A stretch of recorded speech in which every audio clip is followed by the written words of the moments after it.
नमस्कार, आप देख रहे हैं IBC 24। मैं हूं आपके साथ विजय कुमार पंड्या। शुरुआत करेंगे खबरों की। मध्य प्रदेश त्रिस्तरीय पंचायत चुनाव को लेकर राज्य निर्वाचन आयुक्त BP सिंह की अध्यक्षता में बैठक हुई है, जिसमें तय किया गया पंचायत चुनाव की प्रक्रिया में सुप्रीम कोर्ट के आदेश का पालन किया जाएगा। चुनाव तय समय पर ही होंगे, लेकिन OBC सीटों पर फिलहाल चुनाव स्थगित रहेंगे। आपको बता दें कि त्रिस्तरीय पंचायत चुनाव में सुप्रीम कोर्ट ने OBC आरक्षण रद्द कर दिया है। बैठक के फैसले को लेकर राज्य निर्वाचन आयोग के सचिव BS जामोद ने बताया कि आयोग ने राज्य सरकार को पत्र लिखा है। सुप्रीम कोर्ट के निर्णय के अनुसार अन्य पिछड़ा वर्ग के लिए आरक्षित पदों के संबंध में रीनोटिफाई करने को कहा है। जैसे ही सरकार रीनोटिफाई की कार्रवाई करेगी, हम चुनाव प्रक्रिया आगे बढ़ा देंगे। उन्होंने उम्मीद जताई कि इन सीटों पर तीसरे चरण में चुनाव हो जाएंगे। सुप्रीम कोर्ट के OBC आरक्षण रद्द करने के फैसले पर पूर्व मुख्यमंत्री कमलनाथ ने कहा कि पिछड़ी जाति OBC के आरक्षण को उन्होंने समाप्त किया है, हम इसका कड़ा विरोध करते हैं। साथ ही आरोप लगाया कि बीजेपी ने कोर्ट में प्रदेश का केस सही तरीके से पेश नहीं किया। वहीं जबलपुर हाईकोर्ट में एक और याचिका दायर की गई है, जिसमें मध्य प्रदेश पंचायती राज और ग्राम स्वराज अधिनियम के प्रावधानों की संवैधानिकता को चुनौती दी गई। इसके जरिए पंचायतों में OBC के लिए निश्चित 25% आरक्षण के प्रावधान को कटघरे में रखा गया है। उधर बीजेपी प्रदेश अध्यक्ष VD शर्मा ने कहा कि कांग्रेस ने OBC वर्ग के हक को मारने का काम किया है। OBC आरक्षण पर रोक कांग्रेस की OBC विरोधी मानसिकता है। निर्वाचन की प्रक्रिया जारी रहेगी, किंतु माननीय सुप्रीम कोर्ट के आदेश के पालन में OBC की जो सीटें हैं उनकी निर्वाचन प्रक्रिया स्थगित रहेगी। उन सीटों को रीनोटिफाई किया जाना है। तो रीनोटिफाई करने के लिए भी हमने राज्य शासन को पत्र लिख दिया है। भारतीय जनता पार्टी ने सही तरीके से कोर्ट में मध्य प्रदेश का केस पेश नहीं किया और पिछड़ी जाति OBC का आरक्षण जो समाप्त किया, हम इसका कड़ा विरोध करते हैं। और नए रोटेशन में आरक्षण के हिसाब से पंचायत चुनाव कराने का निर्णय ली होती तो आज ये स्थिति पैदा नहीं होती। तो उन्होंने एक निश्चित 25% OBC के लिए रिजर्वेशन कर दिया। तो हमने इन याचिकाओं में कहा कि जब तक एक स्वतंत्र आयोग से यह तय नहीं होता है कि राजनीतिक पिछड़ापन किन जातियों में है, किन OBC वर्ग में है, यानी अवरुद्ध करने का काम कैसे हो सकता है। OBC समाज वर्ग के साथ एक व्यापक षड्यंत्र कांग्रेस के नेतृत्व ने मध्य प्रदेश के अंदर किया है। OBC अन्य पिछड़े वर्ग को जो आरक्षण है, पंच सरपंच जनपद जिले में उसका विरोध किया और अन्य पिछड़े वर्ग का हक छीनने का काम कांग्रेस ने किया। इसकी हम घोर निंदा करते हैं। बीजेपी प्रदेश कार्यालय में आज समर्पण निधि को लेकर बड़ी बैठक हुई है। बैठक में मध्य प्रदेश में बीजेपी संगठन को आत्मनिर्भर बनाने के लिए बीजेपी ने समर्पण निधि का लक्ष्य 100 करोड़ रखा है। खास बात यह है कि इस बार बीजेपी छोटे से लेकर बड़े हर कार्यकर्ता तक से आजीवन सहयोग निधि लेने की तैयारी कर रही है। बीजेपी इस बार समर्पण निधि में अब तक सबसे ज्यादा चंदा जुटाने की तैयारी में है। मध्य प्रदेश में समर्पण निधि अभियान के जरिए अब तक का सबसे बड़ा 100 करोड़ रुपए का चंदा जुटाने की तैयारी में है। बीजेपी ने इसे टारगेट बनाया है। समर्पण निधि में पहली बार यह व्यवस्था भी होगी कि 50 रुपए से लेकर बड़ी राशि तक आजीवन सहयोग निधि के रूप में ली जाएगी, जिसके लिए जिलों के टारगेट फिक्स होंगे। सबसे ज्यादा इंदौर, भोपाल से लगभग 20-20 करोड़ रुपए समर्पण निधि जुटाने की तैयारी है।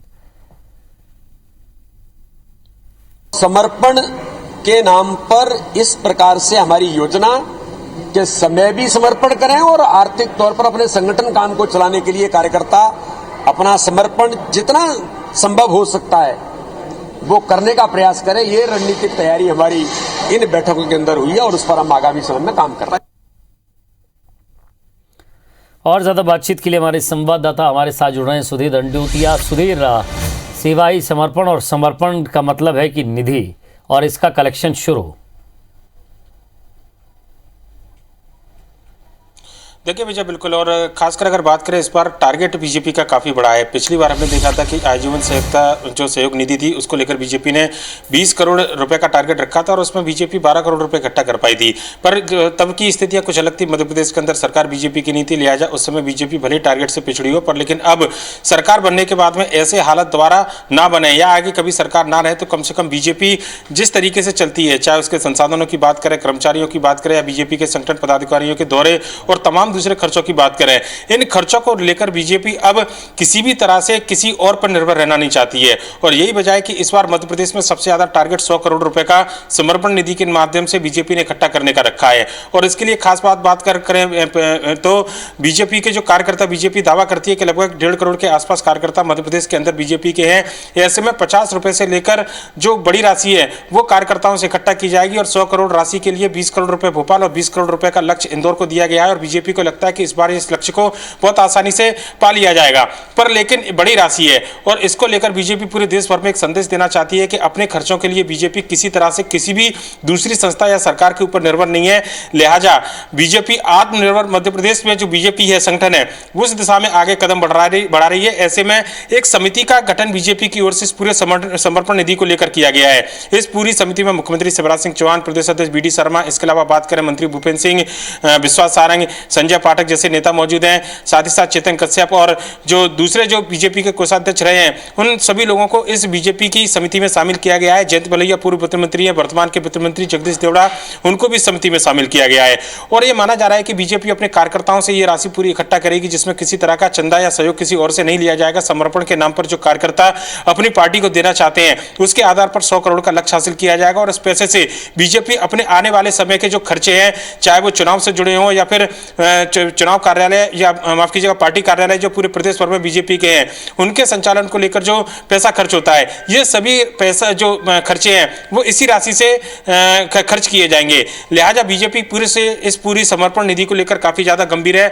आज बैठक हुई है, इसके बाद में एक व्यापक अभियान समर्पण निधि को लेकर बीजेपी प्रदेश स्तर पर, जिला स्तर पर और मंडल स्तर पर चलाने वाली है, जिसमें बड़े नेता जो है लोगों के बीच में जाकर, कार्यकर्ताओं के बीच में जाकर पार्टी फंड के लिए समर्पण निधि के नाम पर चंदा इकट्ठा करेंगे।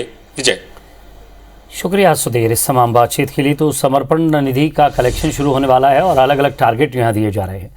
केंद्रीय मंत्री नरेंद्र सिंह तोमर मुरैना में आयोजित भाजपा के 3 दिवसीय प्रशिक्षण शिविर के समापन कार्यक्रम में शामिल हुए। इस दौरान उन्होंने कार्यकर्ताओं को संबोधित भी किया। प्रशिक्षण शिविर में शामिल हुए केंद्रीय मंत्री नरेंद्र सिंह तोमर ने प्रशिक्षण शिविर को कार्यकर्ताओं के लिए एक अहम हिस्सा बताया। इसी के साथ पंचायत चुनाव को लेकर सुप्रीम कोर्ट के फैसले को जीत हार से नहीं देखने की बात भी कही है। उन्होंने साफ कहा है कि सुप्रीम कोर्ट ने राज्य निर्वाचन आयोग को इसमें फैसला लेने के निर्देश दिए हैं, जिस पर राज्य निर्वाचन आयोग जल्द ही निर्णय लेगा, जिसके हिसाब से आगामी पंचायती चुनाव की प्रक्रिया पूरी की जाएगी। कार्यकर्ता साथ में रहें, जनता के बीच में जाकर काम करें, जिससे पार्टी का भी विस्तार हो। ऐसे विषयों को जीत हार से नहीं जोड़ना चाहिए। कुल मिला के सुप्रीम कोर्ट ने जो निर्णय दिया है, राज्य निर्वाचन आयोग उसको देख रहा है और वो अपनी प्रतिक्रिया व्यक्त करेगा और उसके बाद जो निर्णय होगा उसके अनुसार चुनाव होगा। मध्य प्रदेश कांग्रेस के पूर्व अध्यक्ष अरुण यादव ने प्रदेश कांग्रेस प्रभारी मुकुल वासनिक से दिल्ली में मुलाकात की। कुछ देर में अरुण यादव राहुल गांधी से भी मुलाकात करने वाले। दरअसल अरुण यादव पार्टी में तवज्जो न मिलने से नाराज चल रहे हैं। खबरें ये भी है कि अरुण यादव के प्रभार वाले क्षेत्र निमाड़ में उनके समर्थकों को पार्टी ने जिलाध्यक्ष के पद से हटा दिया है। वहीं अरुण यादव और उनके भाई सचिन यादव के चलो कलघाट कार्यक्रम से भी कांग्रेस संगठन नाराज था।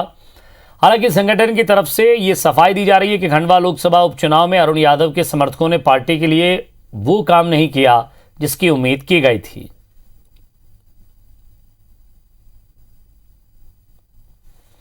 और इंदौर में बीजेपी नेता कैलाश विजयवर्गीय का जुदा अंदाज देखने को मिल रहा है। निजी कॉलेज में छात्रों के कार्यक्रम में शामिल हुए विजयवर्गीय ने छात्रों की मांग पर मंच पर ही 59 पुशअप लगाए। इस दौरान विजयवर्गीय ने अपनी मां की याद में गाना भी गाया। विजयवर्गीय ने छात्रों को संबोधित करते हुए कहा कि कोई भी इंसान धर्मनिरपेक्ष नहीं होता। जो धर्मनिरपेक्ष वो जानवर है। ये सभी दुर्भाग्य कि धर्मनिरपेक्ष लोग राजनीति के शीर्ष पर हैं। हम धर्म सापेक्ष लोग हैं। इसी वजह से कोई हमारी माँ बहन के साथ छेड़छाड़ करता है तो हम उसका हाथ तोड़ देते हैं। आपको ये पता है, इस विश्वव्यापी महामारी में कोई अपने आप को अमिताभ बच्चन बोल दे, अपने आप को कोई ऋतिक रोशन बोल दे, तो कोई उससे कोई ऋतिक रोशन बन जाता है क्या? को बहुत बड़ी सफलता मिलेगी। जैसे कांग्रेस को पश्चिमी बंगाल में सफलता मिली, वैसी सफलता उत्तर प्रदेश में मिलेगी।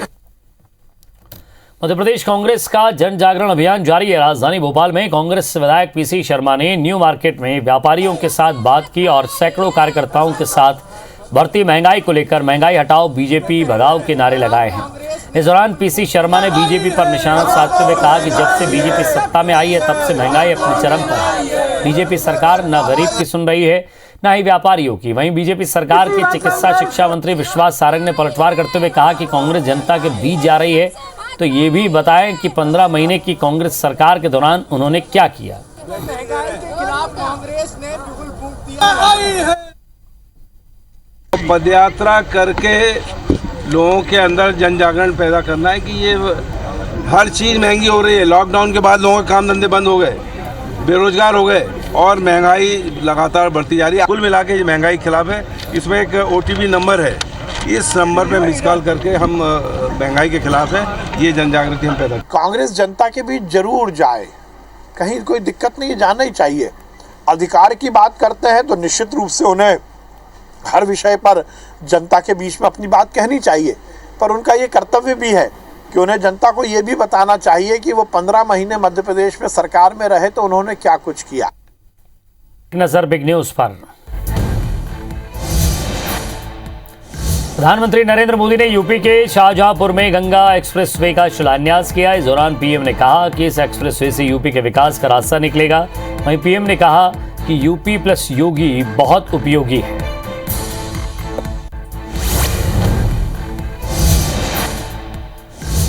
वहीं पीएम मोदी ने यूपी प्लस योगी बहुत उपयोगी के बयान पर अखिलेश यादव ने पलटवार किया। अखिलेश ने कहा है कि यूपी के सीएम योगी नहीं अनुपयोगी हैं। यूपी में नाम बदलने वाली सरकार है जो दूसरों को दर्द देती है और उनका दर्द नहीं समझती।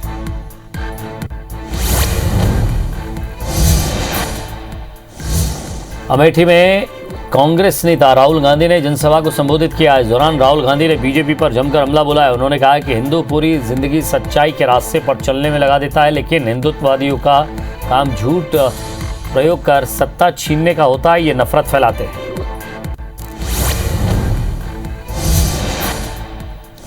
कोरोना के नए वेरिएंट ओमिक्रॉन के बढ़ते खतरे के बीच ब्रिटेन के हेल्थ एक्सपर्ट ने डराने वाली चेतावनी दी है। मॉडर्ना ने chief medical officer doctor Paul Burton ने कहा है कि अगर ओमिक्रॉन और डेल्टा स्ट्रेन मिलकर किसी को संक्रमित करते हैं तो कोरोना का नया सुपर वेरिएंट बन सकता है। जबलपुर में कोरोना जांच के नाम पर निजी पैथोलॉजी सेंटर्स का बड़ा फर्जीवाड़ा उजागर हुआ है, जिसके बाद स्वास्थ्य विभाग ने शहर में अलग अलग पैथलैब्स के 62 कलेक्शन सेंटर्स के SRF-ID यानी कि special reference form ID block कर दिए हैं। दरअसल स्वास्थ्य विभाग को शहर में मनमाने पैसे लेकर चंद घंटों में RT-PCR रिपोर्ट देने वाले सेंटर्स की शिकायतें मिल रही थी और इस पर जब स्वास्थ्य विभाग ने जांच करवाई तो पता चला कि पैथोलॉजी लैब्स के कई अवैध करेक्शन सेंटर शहर में चल रहे हैं। इसमें SRL लैब ने अपने सिर्फ 4 सेंटर्स चलाने की जानकारी दी थी। विभिन्न कलेक्शन सेंटर्स जो किसी पैथोलॉजी से संबंधित भी नहीं हैं, लेकिन उन्होंने अपने सामने बड़ी बड़ी जो मेट्रोपॉलिटन सिटीज़ के लेबोरेटरी हैं उनके बोर्ड लगाए हुए थे। जब हम लोगों ने तहकीकात की तो ये पाया गया कि इन्होंने इन्हें अथराइज नहीं किया। तो अब हम जो SFR-ID इशू कर रहे हैं वो किसी भी कलेक्शन सेंटर में ना सैंपल लिए जा सकेंगे और ना ही उसकी कोई एंट्री संभव हो पाएगी। और पन्ना टाइगर रिजर्व में 3 बाघों को एक साथ देखकर पर्यटकों की खुशी का ठिकाना नहीं रहा। डर और रोमांच के बीच आज पन्ना टाइगर रिजर्व में सुबह की सफारी के वक्त लोगों ने यह नज़ारा अपने कैमरे में कैद किया। दरअसल पन्ना टाइगर रिजर्व में बाघ पुनर्स्थापना योजना लागू होने के बाद लगातार बाघों का कुनबा बढ़ता ही जा रहा है। पहले बाघों का दिखना इतना आसान नहीं था, लेकिन अब पर्यटकों को आसानी से रिजर्व में बाघ दिख जाते हैं। आज तो पर्यटकों के लिए 3 बाघ एक साथ दिखना उनकी मुराद के पूरी होने जैसा रहा है।